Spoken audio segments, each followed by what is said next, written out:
The man who once sat in elegant boardrooms, making decisions that impacted hundreds of stores across the country, quietly stepped into one of his own locations, as if he were a stranger, and within just a few seconds, the foundation of everything he believed in began to shake.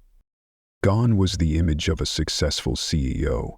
Instead, he wore an old, slightly faded hoodie and a baseball cap pulled low over his eyes. He took the name Jake. No one recognized him. Not a single person in the store knew that the man quietly restocking the ice cream freezer that morning was the very founder of the entire retail empire. He hadn't come to evaluate nor to flaunt his authority. He came to listen, not with his ears, but with his heart. He wanted to know, without cameras, without management watching over their shoulders, did the company's founding philosophy, people first, still live in these walls? And then, just a few steps past the entrance, everything seemed to freeze. "Don't worry, sir. You don't have to pay today." The words, spoken gently, almost like a whisper, came from the checkout counter, but to Jackson they struck like a bell tolling in the still air. He stopped in his tracks, a sudden tightness gripping his chest. What had he just heard? From behind a shelf lined with cereal boxes and soup cans, he watched silently. No one noticed him, but what he saw was crystal clear. A young employee, barely older than a college kid, had just reached into his own wallet and paid for an elderly man's groceries. No ceremony, no need for applause, just a quiet gesture. And in that instant, Jackson knew there are things no report will ever capture, and no KPI will ever quantify.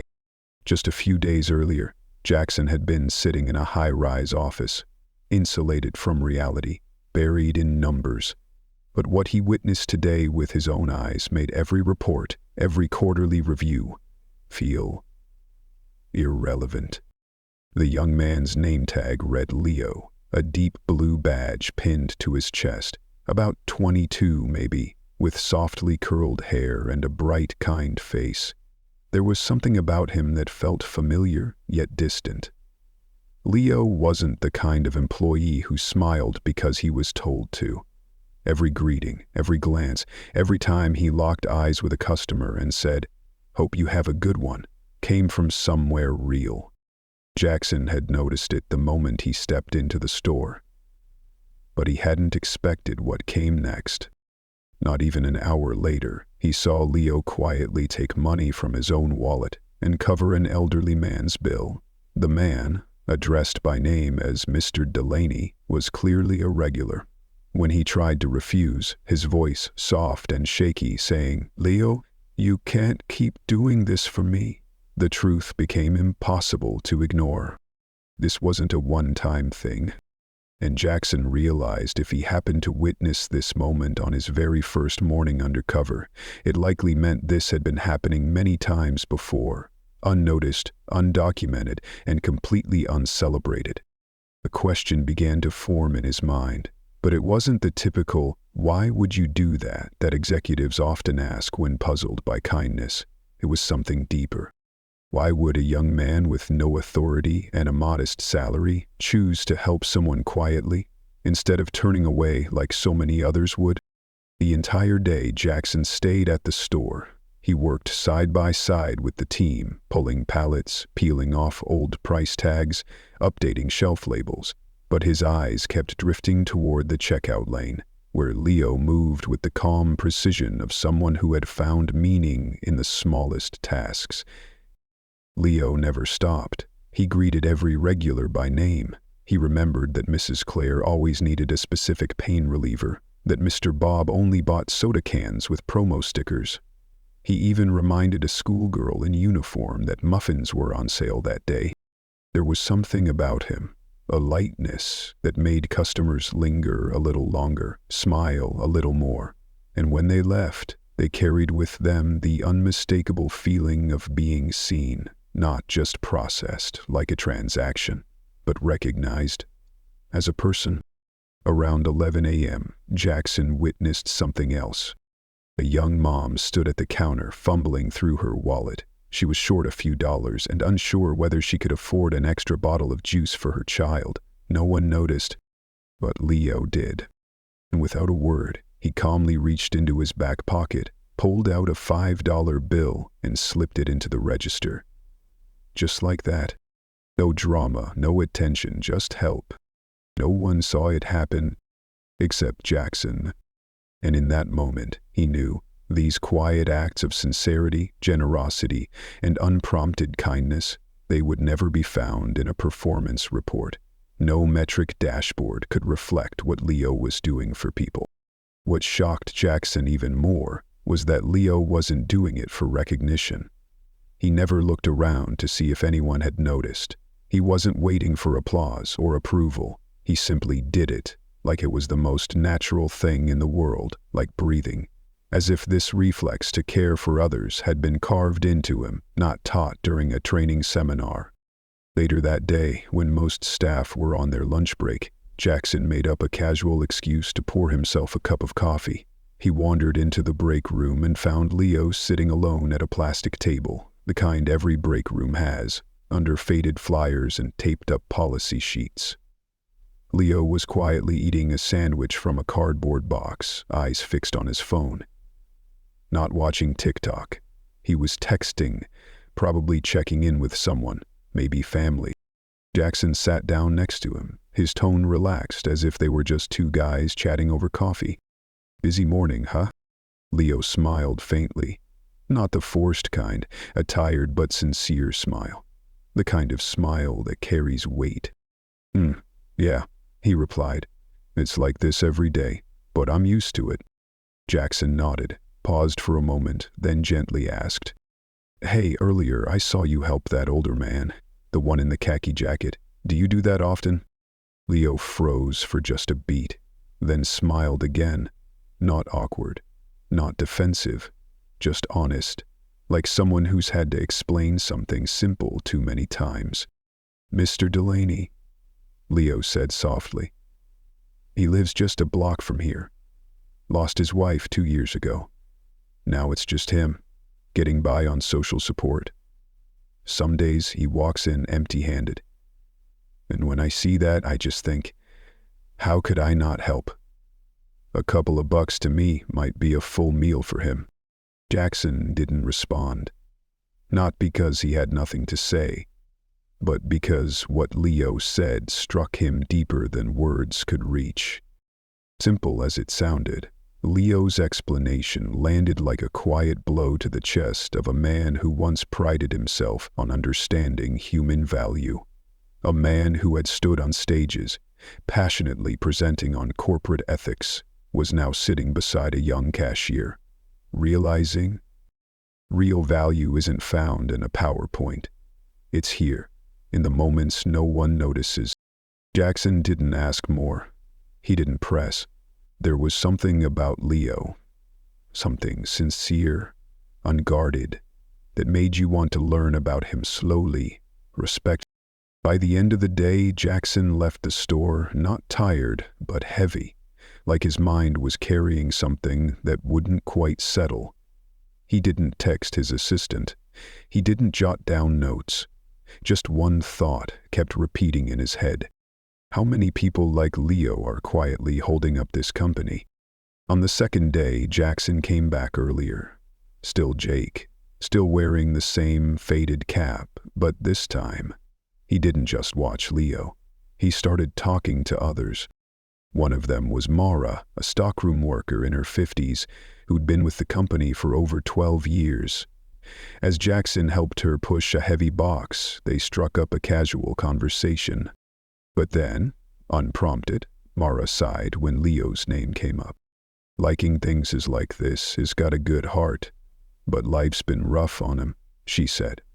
"Lost his dad in high school. His mom's been sick. He dropped out to work full-time and take care of his little sister. Doesn't take days off, never complains, but if I'm honest, sometimes I worry about him. He just keeps giving, and I don't think anyone's looking out for what he's got left." The words hit Jackson like a dart to the chest. No corporate camera, no analytics dashboard. Just one warehouse worker telling him more than any quarterly review ever had. Leo wasn't just kind, he was enduring, standing firm and still choosing to meet the world with grace. By the third day, Jackson knew he couldn't stay in the shadows anymore. What he had witnessed couldn't stay unspoken. Not just for Leo, but for the entire system that carried his name. Because the people who truly create value inside a company often never show up in the glossy internal newsletters. That night, after the store closed, Jackson asked the manager to gather everyone in the break room. No one knew what was happening. Whispers floated around, probably some announcement from headquarters. Leo, as always, was casually chatting with coworkers, leaning against the mini fridge, completely unaware that his life was about to shift. Then Jackson stepped into the room, quietly, deliberately. He took off his cap, slipped off the hoodie he'd worn for the past 3 days, and spoke not as Jake, but as himself. "Hi everyone," he began, his voice firm but full of feeling. "I'm not Jake, I'm Jackson Reed, founder and CEO of Reed's Quick Mart." The room froze. Some gasped, others just stared. But within seconds, every eye turned to Leo, who hadn't yet processed what was happening. Jackson continued, "I've worked alongside you these past 3 days as a temp, not because I doubted you, but because I wanted to see if the philosophy we built this company on still lives in our stores. A philosophy rooted in kindness, respect, and putting people first." He paused, then turned toward Leo, his gaze no longer that of a CEO, but of a man who had just been retaught how to be human by one of his own employees. "Leo," Jackson said, voice trembling with sincerity, "what I saw from you in these 3 days, I can't stay silent about it. I saw you help customers without seeking recognition. I saw you remember every name, every situation, every favorite item. And I learned about your life, how you've sacrificed for your family, for your sister, even though no one asked you to. You chose to do the right thing, quietly, consistently, not because it was part of your job, but because that's just who you are." Leo stood still, eyes beginning to mist. Not a word in the room. Then Jackson continued, this time louder. "Today, I have 3 announcements to make. First," he said, scanning the room, "every employee here will receive a bonus equal to 1 month's pay, because you've kept the spirit of Quick Mart alive, even when no one was watching." Applause began to swell. "Second, Leo, you're being promoted to shift manager. Higher pay, better benefits, and I will personally sponsor your sister's full college tuition." Gasp came from the back, then cheers, then full-on celebration. But Jackson wasn't done. "And finally," he said, steady but emotional, "I'm launching an internal support fund, the Leo Fund, to help employees going through hard times, quietly, just like you've helped your customers. From now on, no one in this company should feel like they're struggling alone." Leo stepped forward, fists gently clenched. He didn't speak immediately. You could see him swallowing back the wave rising inside.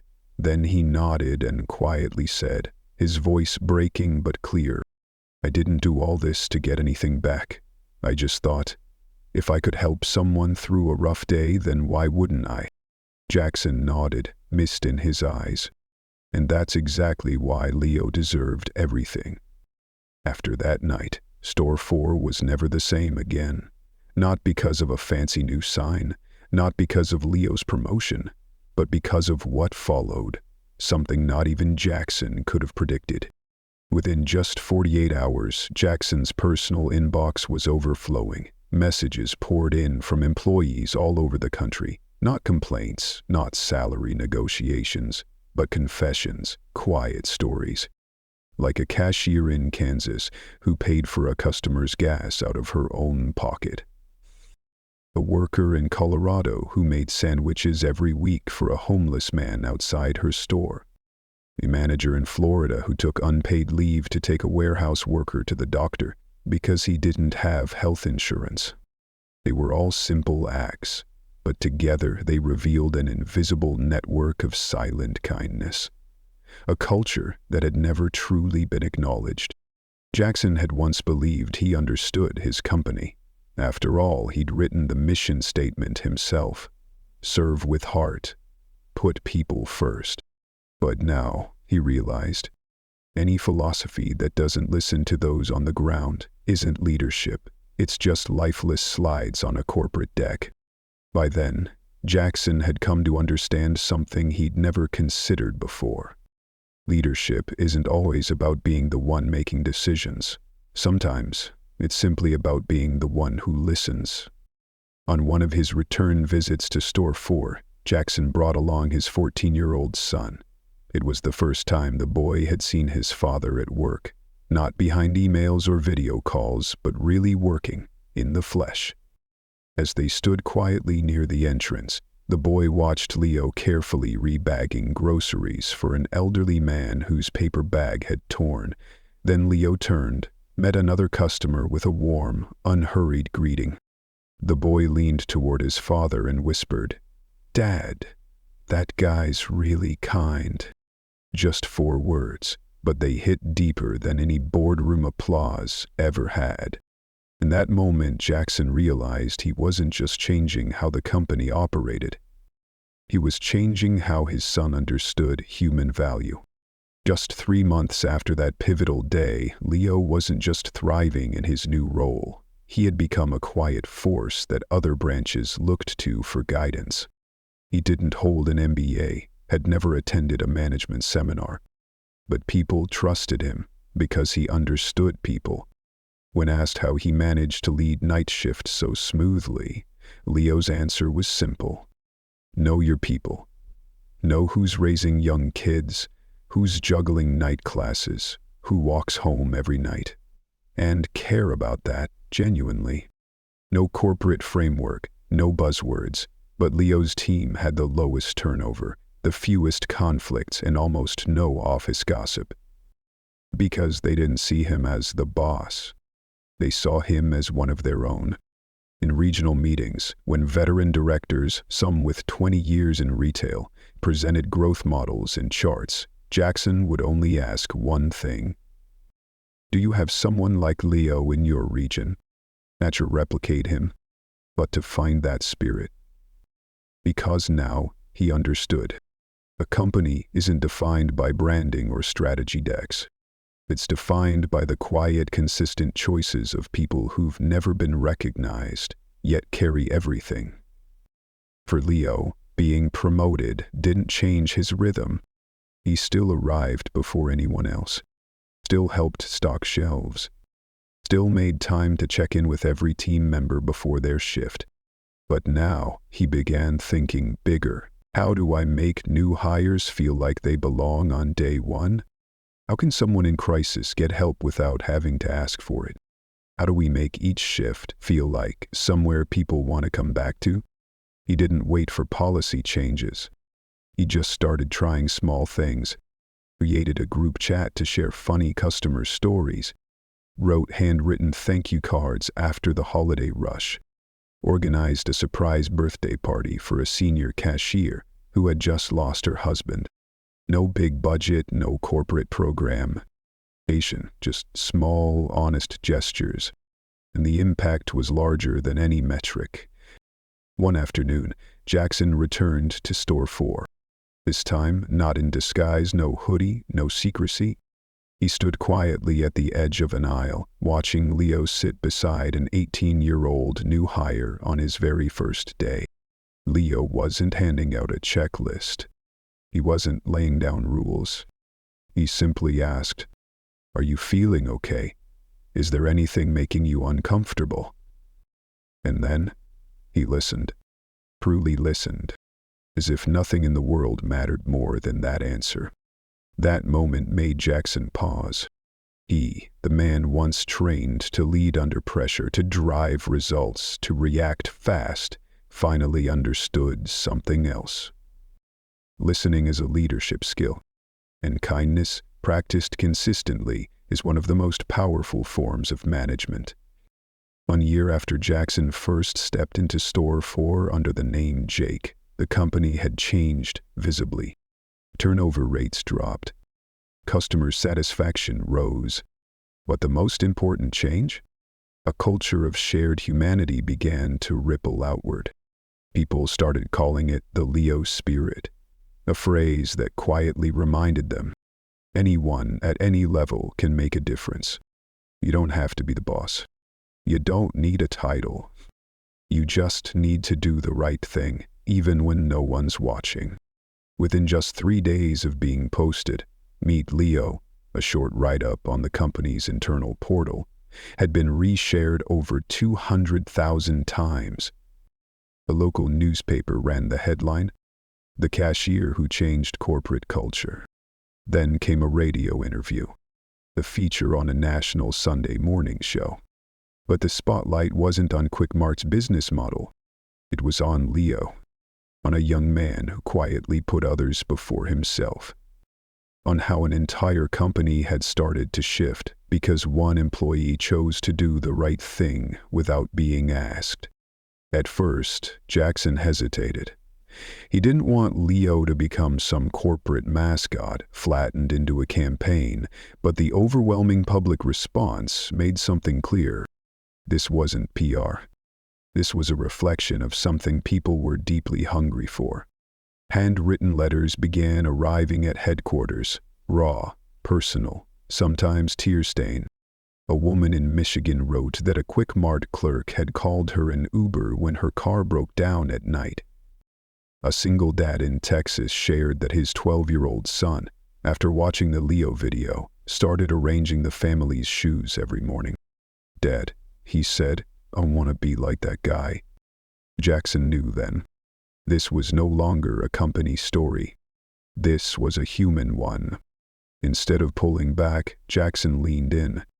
Quickmart began hosting small, invitation-only workshops. Not to showcase wins, but to listen. Each had its own theme. Kindness under pressure. Leading with empathy. How to be kind without being taken advantage of. And the speakers? Not CEOs. Not professors. But real people. Mara, the warehouse worker, who once said, "Leo keeps giving and no one's protecting him." Help. The regional manager who stayed late to mop the floors when a night shift came up short. And of course, Leo. At one workshop in Chicago, around 80 people from other companies sat in quiet rows. No flashy speeches, no posturing. Afterward, many stayed behind to ask Leo just one question. How do you stay kind, even when you're exhausted too? Leo didn't give a framework. He just smiled and said, "Every time I feel like quitting, I think about the people who showed me kindness. A high school teacher, a kind neighbor. They didn't have to help me, but they did. Now it's my turn." That one answer, simple and unpolished, lifted something invisible off the shoulders of everyone in the room. No one likes to admit they've gone numb, but everyone at some point has been in a space that asked them to hide their softness. Leo unintentionally gave them permission to be real again. But that speech, it wasn't like anything people had heard from a CEO before. There were no charts, no projections, no talk of growth, revenue, or ROI. Jackson stood on stage and told a story. Just one. About Leo. About a single moment behind a grocery shelf, where no one was filming and no one would ever know. That changed the way he saw leadership. And then he ended with this: "I used to believe my job was to lead. Now I understand. My role is to create the space where others can lead, through action, no title required." The speech spread like wildfire, not because it was flashy or eloquent, but because it was real. It didn't try to sell a vision. It didn't beg for investment. It was simply a man recounting the moment he was humbled, awakened from the illusion of control, of status, of power. And Leo, he was still there, at store number 4, still showing up before 7 a.m., still sipping his usual coffee, still calling coworkers by their names, not by their job titles. But something had shifted. People came to him now. Some flew in from out of state just to meet him. The college student even wrote her senior thesis on informal positive influence in workplace environments, with Leo as her central case study. Leo didn't chase the spotlight. He didn't push them away either. He just smiled and said quietly, "I didn't do anything big. I just couldn't ignore the pain I saw." One afternoon, a young boy, around 10 years old, walked up to Leo's register with his mom. After Leo handed back the change, the boy leaned in and whispered, "Are you the Leo from the video?" Leo smiled gently. "Probably," he said. The boy nodded slowly. "I want to be like you. I want to do good things when I grow up." Leo paused for a moment, visibly moved. Then he bent down, placed a hand on the boy's shoulder, and said, "You don't have to wait until you grow up. You can start today. And when you look back, from the day Jackson walked into store 4 as a stranger, to the day the story spread far beyond retail and into hearts across the country, one truth stands tall. Real change doesn't begin with systems. It begins with people, with one act of kindness, one choice made in private, one cashier choosing to help instead of turning away, and one CEO who was humble enough to stop, to listen, and to learn, then use his position to amplify what he had witnessed. No company is perfect. No cultural blueprint can guarantee lasting success. But an organization can absolutely become a better place if the people inside it know they are seen, heard, and valued for more than just what they produce. And sometimes, to spark all of that, all it takes is one Leo,